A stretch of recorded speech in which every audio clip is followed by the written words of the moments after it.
Bom, gente, agora a gente começa a falar sobre história da orientação profissional. Vocês já devem ter visto lá que eu disponibilizei o primeiro texto, que é exatamente sobre esse tema. Começando, a gente já sabe que a escolha de uma profissão é algo relativamente recente. Por quê? Porque ao longo da nossa história, uma boa parte da nossa história, pelo menos até a Revolução Industrial, as profissões não eram exatamente escolhas, elas eram heranças. Em geral, as pessoas aprendiam um ofício com seus pais, com seus criadores, e desenvolviam esse ofício. Mesmo que não fosse com seus pais, eles encontravam geralmente um mentor, alguém que pudesse ensinar aquele ofício e a partir daí se formavam. Dificilmente as pessoas consideravam isso como uma questão de escolha. Pouquíssimos tinham alguma possibilidade de escolha, e esses eram geralmente os intelectuais, mas de uma maneira geral, eles também não tinham, a escolha tinha que ser uma escolha intelectual. Com a Revolução Industrial, a gente começa a ter uma série de mudanças no campo de trabalho. Uma outra coisa que era comum antes da Revolução Industrial é que, em geral, cada um dominava todas as etapas de uma produção, de um tipo de produto ou de um determinado serviço. Então, o artesão montava seu produto do início até o fim. Um médico realizava atendimento para absolutamente todo tipo de demanda. E a partir da Revolução Industrial, inicialmente para produtos, por causa da indústria, o trabalho começa a ser dividido. Com a divisão do trabalho, cada um começa a se especializar numa coisa específica, numa coisa única, e a partir daí eu começo a ter várias possibilidades de ingresso no mercado de trabalho, várias possibilidades de ofício, que não necessariamente são ofícios que eu vou aprender com os meus cuidadores, com um único mentor, geralmente ofícios mais simples, e eu tenho agora algumas possibilidades de escolha dentro de uma indústria, por exemplo. Acontece a partir do século XIX. Embora a partir desse momento, a gente também tem a chamada crise de sentido no trabalho. Isso acontece porque, a partir desse momento também, muitos ofícios se tornam tão distantes do que é o produto final, que eu posso não entender direito qual é o sentido, qual é a importância do meu trabalho. Isso aumenta as chances de que eu seja... A alienação do produto final pode fazer com que eu me comporte não me comprometendo totalmente com aquele produto e com que eu seja muito menos criativa. Se eu não sei exatamente para que serve o que eu estou fazendo, eu não consigo nem ter ideias inovadoras sobre como realizar aquilo mantendo a sua funcionalidade. Então, a gente tem esses dois lados da Revolução Industrial. Primeiro, liberta as pessoas da herança de serem obrigadas a continuar executando aquilo que seus pais executavam, mas, por outro lado, traz essa crise de sentido que a gente vê até hoje. Atualmente, existe uma tentativa de tornar as pessoas menos alienadas do que é o seu trabalho, mas ainda assim a gente vê que mesmo profissões que nesse período ainda não eram alienadas, hoje são. Hoje em dia a gente tem um profissional de saúde, um médico, por exemplo, que é especialista num pedacinho, às vezes, assim, né, do nosso corpo. E, na maioria das vezes, ele sabe quase nada das outras partes. Um exemplo comum, a gente tem, por exemplo, o ginecologista, e ele é especializado no sistema reprodutor feminino, e ele, em geral, trabalha com tudo que está relacionado à reprodução e sexualidade feminina, mas muitas vezes ele comete erros por não saber, por exemplo, como é que um psicotrópico funciona e que tipo de impacto um psicotrópico pode ter no funcionamento hormonal. A gente sabe, por exemplo, que determinados inibidores de dopamina podem aumentar a produção de prolactina, isso pode levar a uma mudança de funcionamento reprodutivo. E muitas vezes o ginecologista está tão especializado na própria área que ele se esquece dessas coisas. Da mesma maneira, determinados produtos são tão específicos, têm partes tão específicas que, em geral, as pessoas que executam, que criam, por exemplo, o material para o chip do celular, talvez não façam muita ideia de como é que aquilo tudo vai funcionar depois. E com isso acabe causando, não criando, né, e não se apropriando do próprio trabalho. E aí, ao longo da história, logo que a gente começa a ter essa possibilidade de escolha, a gente tem o Eduardo Charton, Ele era um engenheiro francês e ele é responsável pela primeira estratégia do que a gente poderia considerar uma orientação profissional. Ele cria um livro, né? Ele constrói um manual que é um manual de um dicionário de profissões. O objetivo era organizar, ele trabalhava em grandes empresas, e o objetivo era levantar quais eram as possibilidades de inserção no mercado de trabalho, para que os indivíduos que estavam buscando entrar soubessem quais são as opções. Então, em geral, ele visitou diferentes empresas, ele buscou todas as possibilidades de atuação, todas as ocupações, e ele criou esse dicionário, e, em geral, se uma pessoa buscava orientação para saber qual era a melhor estratégia, e aí, então, a partir desse dicionário, as pessoas poderiam revisar todas as opções que elas tinham para escolher para que tipo de cargo elas gostariam de se apresentar. E aqui, inclusive, elas teriam o tipo de trabalho realizado, o tipo de pagamento que era feito e todas essas informações. Não era ainda exatamente uma orientação, mas já trazia alguma ideia de como funcionaria, como seriam as opções.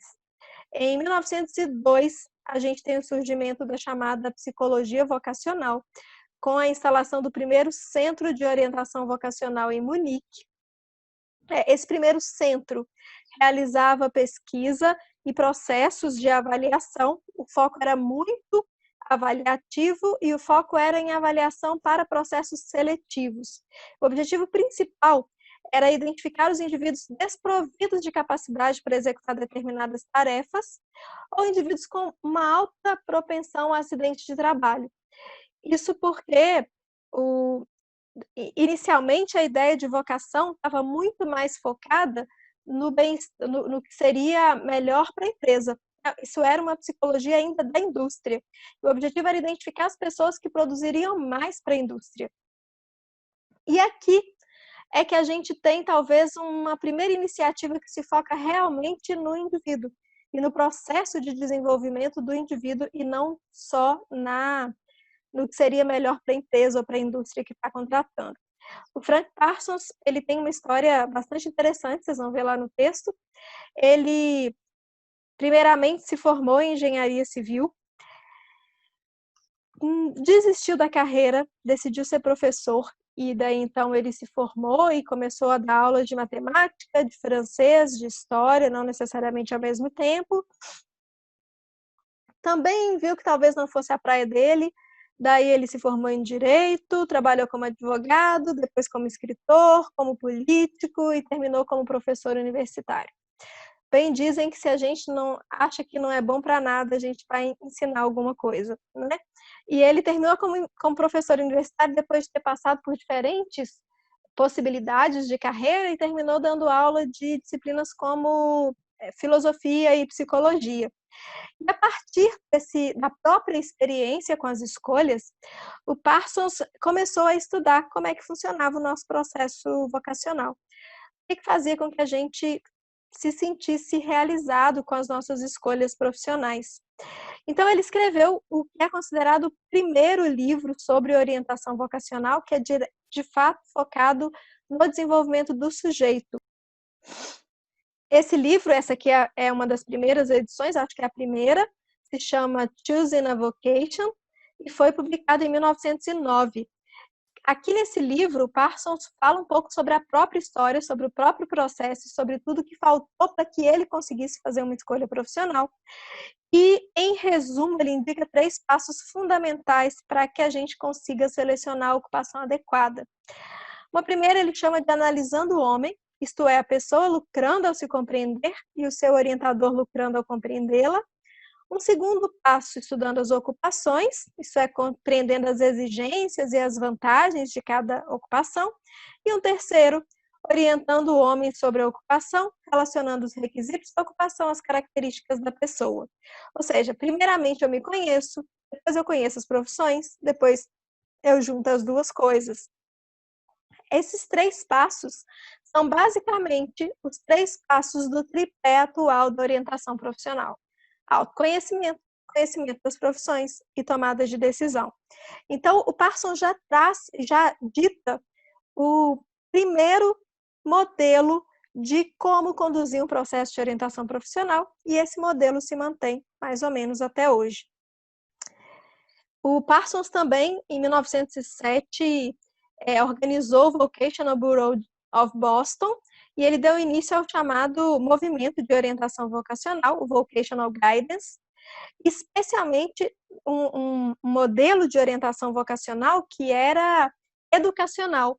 Os modelos anteriores, como o modelo que o Eduard Charton começa a propor, que o primeiro instituto lá de Munique começa a propor, eram modelos focados na psicologia organizacional, e o objetivo era identificar bons indivíduos para cada organização, e que o Parsons transfere a orientação vocacional para o campo da educação.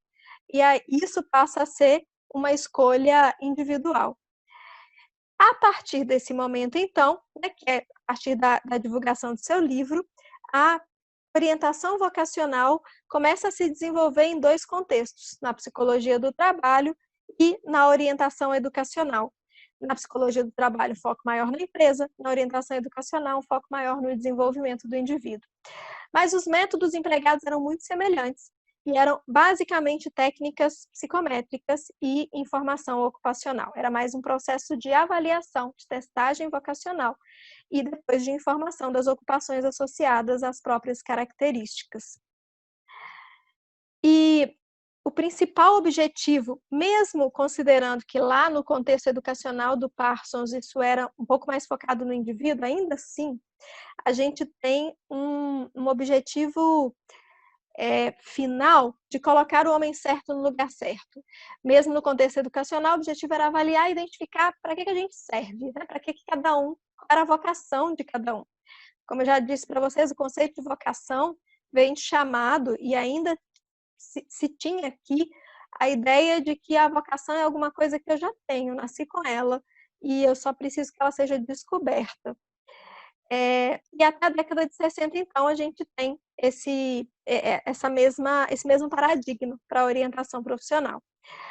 Isso começa a se modificar a partir de uma maior evolução da psicologia da indústria e da psicologia pessoal entre a Primeira e a Segunda Guerras, melhora dos testes psicológicos, né, principalmente por causa dos planos Army, o desenvolvimento de procedimentos e instrumentos psicométricos fica cada vez maior e cada vez mais clínico também.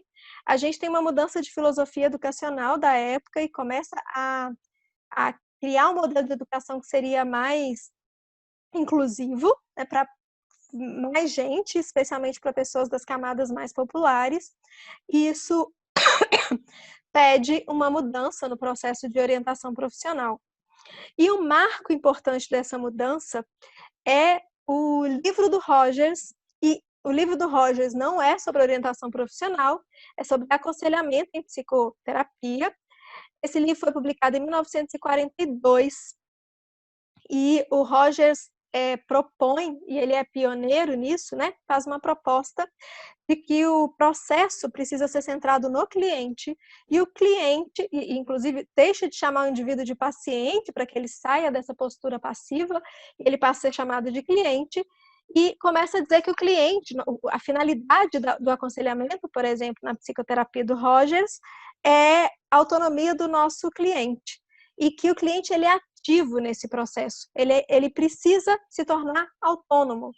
A orientação profissional acaba sendo influenciada por esse movimento clínico na psicologia, e atualmente, né, graças a esse movimento que teve início com Rogers, tanto a psicologia clínica quanto a orientação profissional consideram que o cliente ele é autônomo, e o nosso objetivo é ajudá-lo a ser cada vez mais autônomo. É ele que é ativo no processo, é ele quem precisa tomar as decisões.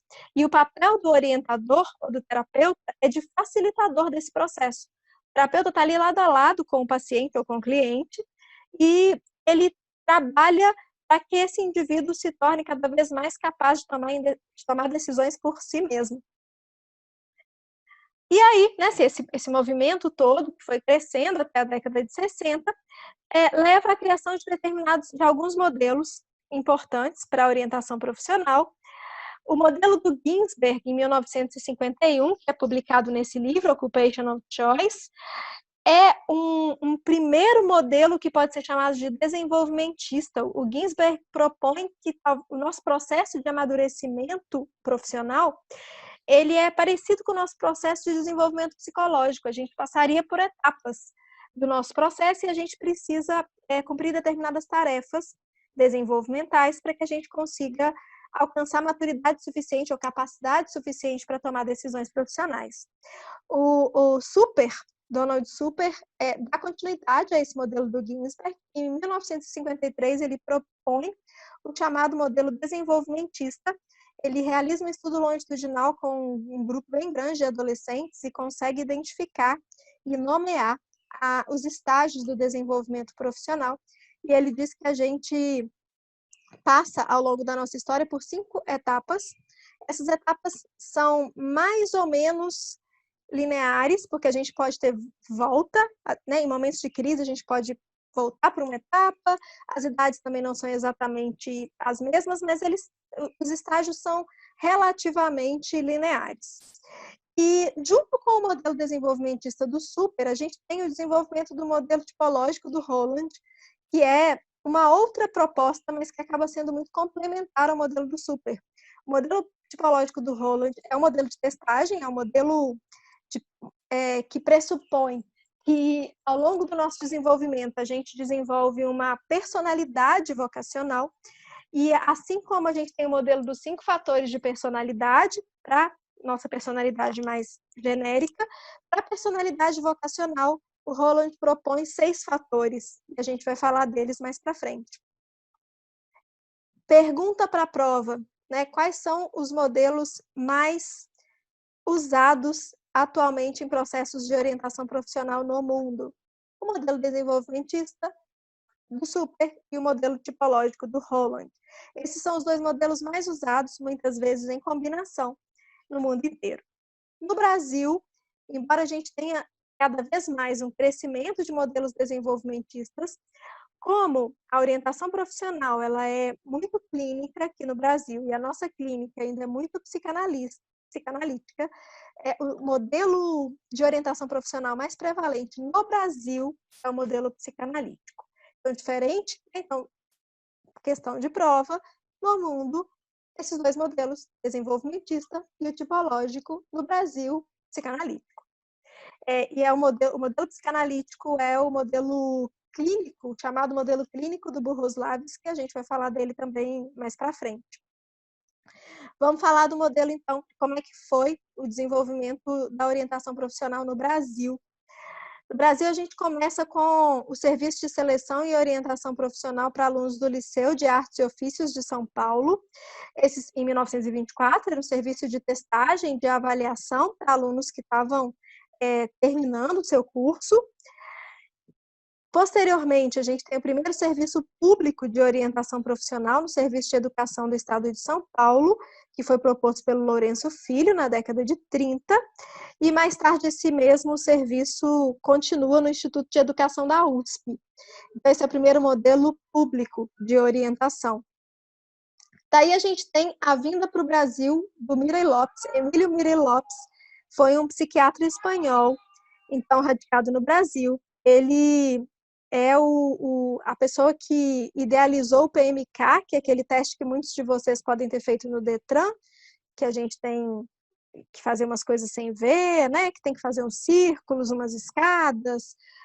Aquele teste é um teste de personalidade bem diferente do que a gente entende por teste de personalidade, e ele foi proposto pelo Mirey Lopes, assim como outras propostas de avaliação.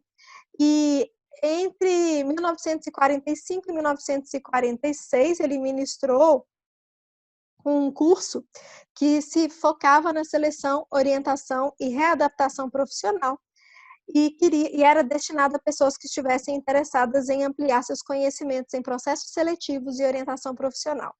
E aqui a gente ainda tinha diferentes profissionais trabalhando com esse tema, lembrando que aqui a gente ainda não tinha psicologia regulamentada no Brasil.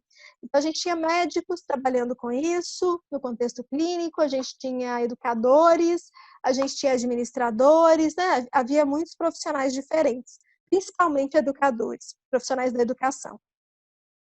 Em 1947, é feita a inauguração do Instituto de Seleção e Orientação Profissional, o ISOP, que foi muito importante para a história da psicologia no Brasil. O ISOP promoveu uma série de pesquisas, não só em orientação profissional, mas em avaliação psicológica, de uma maneira geral, e acabou dando início às cadeiras de psicologia nos cursos de medicina na área da educação, e posteriormente contribuiu para a regulamentação da psicologia como ciência. Em 1962, a gente tem a regulamentação do ofício de psicólogo, e a orientação profissional, então, migra para o contexto clínico. A pessoa, como eu tinha dito para vocês, né, o grande influenciador do modelo clínico de orientação profissional no Brasil, se chamava Rodolfo Burruslavski. Ele é argentino, tem um nome maravilhoso, legal de falar, Burruslavski. Ele esteve no Brasil em 1975, ministrou alguns cursos sobre orientação profissional em contexto clínico e publicou esse livro, Orientação Vocacional à Estratégia Clínica, que é considerado o manual mais importante de orientação profissional no Brasil. O modelo do Burruslavski, ele é bem interessante, e a gente se utiliza até hoje, mesmo os que não usam exatamente o modelo clínico, psicanalítico, a gente se utiliza até hoje de muitas das técnicas que ele propôs para orientação profissional, que a gente vai ver depois na prática presencial. Ele propõe um jeito diferente de trabalhar e um objetivo talvez um pouco diferente também, que tem a ver com a resolução dos conflitos típicos da adolescência. O modelo do Burruslavski, ele é muito focado em situação de primeira escolha de adolescentes, e ele entende que o papel aqui do clínico é de auxiliar o adolescente na resolução do luto, da elaboração do luto pela perda da adolescência, pela perda do lugar de estudante de colégio e dos conflitos típicos para que ele chegue à idade adulta. E é um modelo, então, clínico de análise muito focado e muito pontual. Ele tem uma série de técnicas e também alguns testes que são utilizados e que a gente utiliza mesmo em outros modelos. E até agora a gente está falando de um modelo vocacional que foi crescendo. A proposta do Burruslavski, do modelo clínico, ela é talvez um divisor de águas aí, e começa a tirar o modelo de uma ideia exclusivamente de testagem, e a gente passa a ter, então, duas propostas de orientação. Aquela que a gente chama de orientação profissional e aquela que a gente chama de orientação vocacional. Quais seriam as diferenças? Na orientação vocacional, o foco é na identificação de uma aptidão, de uma vocação. Esse modelo pressupõe que 95% da escolha se deve a identificar corretamente qual é a sua vocação, quais são as suas aptidões. Enquanto que na orientação profissional, a gente não considera que exista uma única vocação, uma única aptidão a ser identificada, que o processo de escolha profissional, ele depende do nosso projeto de vida, de um plano de carreira, e eu tenho várias possibilidades que combinam com as minhas habilidades. Eu não tenho uma única escolha que eu tenho que identificar. Isso tira um pouco da carga e do peso da escolha, né? Não existe uma alma gêmea profissional para mim. Eu posso ter a mesma probabilidade de dar certo em diferentes coisas. Na orientação vocacional, a escolha é inerente ao indivíduo. Eu nasci com isso. Eu só preciso identificar. Já na orientação profissional, as escolhas são relativas a um projeto de vida. Na vocacional, o método mais usado é a testagem. Também são realizadas entrevistas, questionários e posteriormente uma devolutiva com uma série de orientações. Pode ter também informação profissional, mas não se auxilia o indivíduo na tomada de decisão, muito mais no fornecimento de informação sobre ele e sobre o mundo. Na orientação profissional, a gente até pode usar testes, mas ele tem um papel secundário no processo, e esse papel é de auxílio ao autoconhecimento em geral. Vocês vão fazer, eu vou falar para vocês depois especificamente de avaliação, vocês vão ver mais ou menos como é que funciona. Eu não preciso aplicar teste no processo de orientação profissional, e quando eu aplico, ele não é o objetivo final. Não tem um laudo no final para dizer para o indivíduo o que ele deve fazer. A orientação vocacional praticamente desconsidera a cultura como capaz de influenciar nossas escolhas. Então, 5% eles diriam que seria eventos ambientais, e mesmo assim acha que não é suficiente, assim, não preciso ficar investindo nisso. Já a orientação profissional pressupõe que as características individuais elas são importantes, mas a escolha depende muito de interesses e das condições ambientais. A gente não pode sair do contexto, desconsiderar nossa história de vida, nossa história de reforçamento, nossa personalidade. A gente não pode desconsiderar nenhuma dessas variáveis, e a gente considera tanto características individuais, quanto história de vida, quanto a cultura atual influenciam no nosso projeto de carreira e devem influenciar no nosso projeto de carreira. Bom, aqui a gente tem esse movimento em que a gente tem os dois. Atualmente a gente está cada vez mais pendendo para o lado de cá. O nome genérico já é orientação profissional, a gente praticamente não usa orientação vocacional, a não ser no caso da orientação vocacional ocupacional, que escolheu esse nome para falar do modelo clínico, mas o foco ainda assim é do lado de cá, em orientação profissional. E esse modelo aqui, considerando a concepção de ser humano que a gente tem hoje, considerando os métodos clínicos que a gente tem hoje, ele tem sido cada vez mais deixado de lado, tá? Ele está cada vez mais em desuso. Contexto atual, então, desde a década de 60, os profissionais de orientação profissional estão organizados na AIOSP, que é a Associação Internacional de Orientadores Escolares e Profissionais. Ela atualmente conta com mais de 21 mil membros, com mais ou menos 48 países de todos os continentes. As metas e a missão foram definidas na década de 90, em 1995. No Brasil, a gente tem a ABOP, que é a Associação Brasileira de Orientadores Profissionais, que está submetida à IOSP. A ABOP é um grupo bastante interessante, acho que vale a pena vocês entrarem no site depois para dar uma olhada, porque ela congrega ali, talvez seja um lugar na psicologia, onde as diferentes abordagens teóricas, diferentes tipos de profissionais se reúnem para falar a mesma língua. Então, em geral, os congressos da ABOP são muito interessantes, porque está todo mundo discutindo temas em orientação profissional, mas a gente encontra lá educadores, administradores, psicólogos, psicanalistas, dentre os psicólogos, né, além de psicanalistas, a gente tem todas as outras abordagens teóricas, diferentes propostas. Se vocês derem uma olhada nos nossos livros textos, vocês verão também que lá a gente tem modelos diversos e a gente consegue se comunicar. Talvez ali, no contexto da orientação profissional, a gente tenha conseguido uma linguagem comum. A ABOP, então, realiza encontros de atualização, cursos, congressos, mantém um site sempre atualizado, em que a gente encontra as principais notícias. E a ABOP, o último congresso foi associado à Psicologia, Ciência e Profissão, que foi em São Paulo, em 2018. O próximo congresso seria em 2020, mas 2020 foi cancelado, né? Então não tem nem congresso nem ano, e aí provavelmente vai ser em 2021, ou para manter a cada 2 anos vai ser em 2022. Mas vale a pena dar uma olhada no site.